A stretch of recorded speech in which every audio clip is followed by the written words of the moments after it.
40મી રથયાત્રા અને ભગવાન આજે આપના દ્વારે આવશે, આપને દર્શનનો લાહવો આપશે.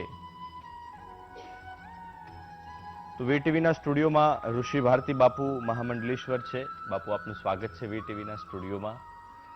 144મી રથયાત્રા બાપુ આજે યોજાવા જઈ રહી છે. કેવો ઇતિહાસ રહ્યો છે આજનો આ અવસરને આપ કેવી રીતે જુઓ છો? સૌપ્રથમ વીટીવીના તમામ દર્શક મિત્રોને જય જગન્નાથ. આવો સૌપ્રથમ ભગવાન જગન્નાથનું સ્મરણ કરીએ. નીલાંચલાય નિવાસાય જગન્નાથાય નમો નમઃ. સૌપ્રથમ આપણે જગન્નાથ ભગવાનની દિવ્ય સ્મૃતિની યાદી કરીએ તો ભાગવતજીમાં, મહાભારતમાં ખૂબ ઉલ્લેખ થયો છે કે આ રથયાત્રાનો પ્રારંભ કઈ રીતે થયો.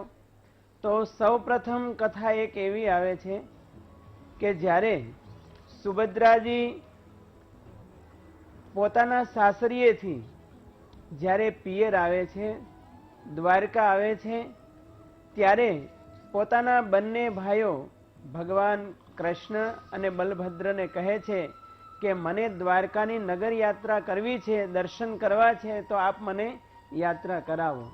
અને એ સમયે બંને ભાઈઓ અને સુભદ્રાજી એ દ્વારકાની નગર યાત્રાએ નીકળે છે. ત્યારથી આ પ્રસંગ ઉપસ્થિત થયો છે. અને બીજી ઘણી કથાઓ છે મિત્રો કે જ્યારે ભગવાન કૃષ્ણને લેવા માટે અક્રૂરજી એ જ્યારે વૃંદાવન ગોકુળ પધારે છે ત્યારે પણ એ કૃષ્ણના સૌ પ્રથમ મહારાજ, આપણે વાતચીત ચાલુ રાખીએ છીએ. મારા સંવાદદાતા દીક્ષિત છે મહામંડલેશ્વર, એ પણ આપણી સાથે છે. બાપુ, આપ રથયાત્રાના મહાત્મ્ય વિશે વાત કરતા હતા, આપની વાત અધૂરી હતી. જી, જય જગન્નાથ મિત્રો. રથયાત્રા વર્ષોથી સનાતન ધર્મમાં ચાલી રહી છે. એમાં બીજો પ્રસંગ હું કહેતો હતો કે જ્યારે અક્રૂરજી ભગવાન કૃષ્ણને મથુરા લઈ જવા આવે છે ત્યારે પણ વ્રજવાસીઓ અને ગોકુળના બધા જ ભાવિક ભક્તજનોને સૌ પ્રથમ રથમાં બેસાડ્યા.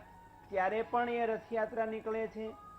અને બીજા ઘણા પ્રસંગો છે કે જ્યારે કંસનો વધ કૃષ્ણે કર્યો અને ત્યારબાદ મથુરામાં પણ કૃષ્ણનો રથ નીકળ્યો અને સમગ્ર મથુરાવાસીઓએ કૃષ્ણના દર્શન કર્યા. અને જ્યારે મહાભારતનો પ્રસંગ ઉપસ્થિત થાય છે ત્યારે પણ અર્જુનના સારથી બની અને કૃષ્ણે એ રથ ચલાવ્યો છે અને શ્રીમદ ભગવદ્ ગીતાનો ઉપદેશ એ સમયે આપ્યો. તો આવી ઘણી કથાઓ આ રથયાત્રા વિશે છે. અને વર્તમાન સમયમાં 7 પુરીમાંથી એક જગન્નાથપુરી, ત્યાં પણ વર્ષો પહેલા જે ભાગવતમાં, મહાભારતમાં પ્રસંગ આવે છે મિત્રો, ઇન્દ્રદ્યુમ્ન રાજા થયા અને એ ભગવાન જગન્નાથના પરમ ભક્ત હતા. નીલાંચલ પર્વત ઉપર રોજ દર્શન કરવા જાય છે. પરંતુ એક દિવસ એવું બન્યું કે ભગવાનના દર્શન ના થયા. પોતે ખૂબ નિરાશ થયા છે, વિયોગ સહન નથી થતો. અને એ સમયે આકાશવાણી થઈ કે પુરીના સમુદ્ર કિનારે એક લાકડું તણાતું તણાતું આવશે, એમાંથી આપ મારી મૂર્તિ બનાવશો, એમાં હું કાયમને માટે પ્રતિષ્ઠિત થઈશ. હવે આકાશવાણી સાંભળી ઇન્દ્રદ્યુમ્ન રાજાએ, પરંતુ એ લાકડું લાવવું ક્યાંથી? અને એમાં બન્યું એવું, એક દિવસ એ સમુદ્ર કિનારે ફરવા નીકળે છે અને ત્યાં પેલું લાકડું તણાતું તણાતું આવ્યું. અને કહેવાય છે કે ભગવાનના જ્યાં અગ્નિ સંસ્કાર કરવામાં આવ્યા હતા, દ્વારકા પ્રાચીને પીપળાને નીચે, અને એ ભગવાનના અગ્નિ સંસ્કાર થયા બાદ જે હૃદયનો ભાગ હતો એ જ લાકડાનું રૂપ ધારણ કરીને આવે છે. પરંતુ આ લાકડામાંથી મૂર્તિ બનાવવી કઈ રીતે, એ પ્રશ્ન થયો. ત્યારે વિશ્વકર્મા ભગવાન એ શિલ્પકાર લુહારનું રૂપ ધારણ કરીને આવ્યા છે. અને વિશ્વકર્મા ભગવાને કીધું કે ભગવાનની મૂર્તિઓ હું બનાવીશ, પરંતુ એક શરત રાખી કે જ્યાં સુધી બંધ રૂમમાં એ મૂર્તિ હું બનાવું ત્યાં સુધી મને કોઈ વિક્ષેપ ના કરવો. અને લગભગ 15 દિવસ થયા, પરંતુ ઇન્દ્રદ્યુમ્ન રાજાની જે રાણી હતા એમને શંકા થઈ કે કદાચ આ શિલ્પકાર એ ભૂખ્યો તરસો પરેશાન તો નહીં થતો હોય ને. રાજાને વાત કરી. 15મા દિવસે જૈન દરવાજો ખોલે છે અને એ સમયે વિશ્વકર્મા ભગવાન ત્યાંથી અદૃશ્ય થાય છે. હજુ હાથ બનાવવાના એ બાકી હતા અને એ જ રૂપે પછી ભગવાનને ત્યાં પ્રતિષ્ઠિત કરવામાં આવ્યા છે. તો આ જગન્નાથ ભગવાનની કથા છે અને વર્ષોથી એ યાત્રા નીકળે છે.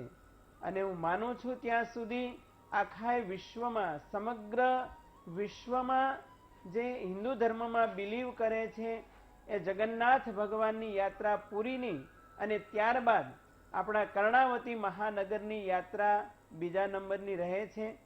અને હું યાદ કરું એ કર્ણદેવ મહારાજને, ગુજરાતના એ મહાન રાજા જેણે આ અમદાવાદના જગન્નાથ ભગવાનનું મંદિરનું નિર્માણ કર્યું. અને હું યાદ કરું એ મહાન સમર્થ સંત નૃસિંહદાસજી મહારાજને કે જેમણે 40 વર્ષ પૂર્વે આ જગન્નાથ ભગવાનની યાત્રાનો પ્રારંભ કરાવ્યો.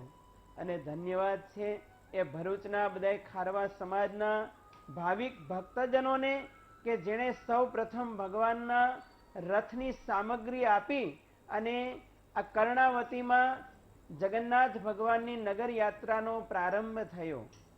તો મિત્રો, આ બંને કથાઓમાં મને એક જે સારો વિચાર લાગે છે એ છે કે એક બાજુ ખારવા સમાજના આગેવાનો આગળ છે ભગવાન જગન્નાથની સેવામાં અને સૌ પ્રથમ નીલ માધવના રૂપમાં એક આદિવાસી ભક્તજને પ્રભુની સેવા કરી છે. તો એક સામાજિક સમરસતાનું સામ્રાજ્ય આ ભગવાન જગન્નાથે સ્થાપિત કર્યું છે કે મારા દ્વારમાં 18 આલમ સમાન છે, મને કોઈ ભેદ નથી. એટલા માટે એમ કીધું અનાથસ્ય નાથત્વમ. તો એ શ્લોક સાર્થક થઈ રહ્યો છે. અને અધ્યાત્મ જગતમાં જો હું કહું તો ઉપનિષદમાં સુંદર એક શ્લોક આવે છે કે આત્માનમ રથિનમ વિધિ શરીરમ રથમેવ ચ ઇન્દ્રિયાણી ખ્યાનાહુ વિષયાંશેષુ ગોચરાહ. અર્થાત ઉપનિષદના ઋષિઓ એમ કહે છે કે આપણો આ શરીર છે એ પણ એક રથ છે, એમાં આત્મા એ સારથી છે, બુદ્ધિ એ લગામ છે અને ઇન્દ્રિયો એ ઘોડા છે અને પંચ વિષય રૂપી એ રસ્તા ઉપર રથ રોજ ચાલ્યો જાય છે. મિત્રો, આ રથ આપણે ક્યાં ચલાવવો એ દરેક સાધક ઉપર ડિપેન્ડ રાખે છે. મને યાદ છે કે જ્યારે ગોંડલના મહારાજ હઠીસિંહજી મહારાજ એને રથ ચલાવવાનો ખૂબ શોખ હતો, પરંતુ એક વખત એવું બન્યું કે ઘોડાઓને દારૂ પીવડાવ્યો અને ઘોડાઓને ક્યાં ચાલવું એ ભાન રહ્યું નહીં અને આખો રથ એ રસ્તો છેતરી અને એ ઊંડી કુઈમાં પડ્યો છે. ઘોડાઓને પણ નુકસાન થયું, હઠીસિંહજી મહારાજને પણ પીડા થઈ છે. તો કહેવાનો અર્થ એ છે કે આપણો જીવન રથ એ ભગવાન જગન્નાથના હાથમાં સોંપી દેવો તો દરેક સાધકનું એમાં કલ્યાણ રહેલું છે. તો મિત્રો, આપણો જીવન રથ પણ ભગવાન જગન્નાથ ચલાવે અને આપણે સાધક તરીકે પણ આપણી એક જિમ્મેદારી બને છે કે સાવધાન થઈને સત્યના માર્ગે આપણો રથ ચલાવીએ. બાપુ, ખાસ કરીને આપે રથયાત્રાના ઇતિહાસ વિશે અને મહાત્મ્ય વિશે વાત કરી છે. સામાન્ય રીતે એવું હોય છે કે ભક્તો હંમેશા મંદિર સુધી પહોંચતા હોય છે, ભગવાનના દર્શન કરતા હોય છે. આ એક દિવસ એવો છે જ્યારે નાથ નગરચર્યાએ નીકળે છે. જો કે આ વખતે કોરોનાની મહામારીને કારણે બહુ જ લોકો રસ્તા પર ઉતરીને કદાચ દર્શન નથી કરી શકતા, પરંતુ આપણા માધ્યમથી આપણે તેઓને સીધા દ્રશ્યો તો પહોંચાડીશું જ. ખાસ કરીને તેની સાથે રથયાત્રાની સાથે જોડાયેલી જે કોઈ વિધિ પરંપરા છે તેના મહાત્મ્ય વિશે પણ વાત કરીએ. આપણે નેત્રોત્સવ વિધિ જે 2 દિવસ પહેલા કરીએ છીએ, જળયાત્રા જે રીતે કરવામાં આવે છે, સોનાવેશ ધારણ કરાવવામાં આવે છે ભગવાનને, મંગળા આરતીનું શું મહાત્મ્ય છે, આ તમામ પણ આપણે દર્શકો સુધી માહિતી પહોંચાડીએ અને ખાસ કરીને જાણકારી પહોંચાડીએ. જી આપે જે જળયાત્રાની વાત કરી છે, જી જેઠ સુદ પૂનમથી આજના દિવસ સુધી ભગવાનને જલયાત્રા જ્યારે પૂનમે કરાવી ત્યાર પછી દરવાજા બંધ રાખે છે. મિત્રો, આ કથા એટલી સુંદર અને અધ્યાત્મ જગતમાં એટલી અદ્વિતીય છે કે જેનો મહિમા અપરંપાર રહેલો છે. જલયાત્રા કરાવવી એનો અર્થ મારી દ્રષ્ટિએ છે, જલ એ ભક્તિનું પ્રતીક છે. અને રામાનુજાચાર્ય મહારાજે એમ કીધું છે કે ભક્તિના બે ભેદ છે.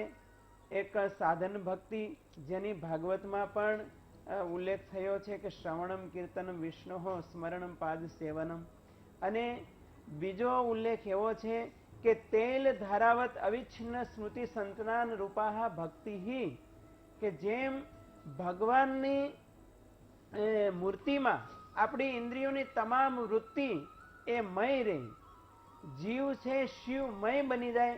એટલા માટે ભક્તિ દ્વારા જે 12 દિવસ સુધી ભગવાનના દરવાજા બંધ રહે છે, બિલકુલ, તો એનો અર્થ છે કે આપણે અંતરયાત્રા કરવી. બિલકુલ. બાપુ, તમે જે સરસ વાત કરી રહ્યા છો એને પ્રતિવર્ષ જે આપણા રાજ્યના મુખ્યમંત્રી છે તેમના દ્વારા પહિંદ વિધિ કરવામાં આવતી હોય છે. આપની રીતે ખાસ કરીને રથયાત્રામાં જે પહિંદ વિધિનું મહાત્મ્ય છે તે જાણીશું. પહિંદ વિધિનો એક અર્થ જે ભગવદ્ ગોમંડળમાં લખ્યો છે એનો અર્થ છે શુદ્ધિ. અને આપણે ત્યાં બે પ્રકારની શુદ્ધિનો અર્થ બતાવ્યો છે, એક બાહ્ય શુદ્ધિ અને બીજું આંતરિક શુદ્ધિ.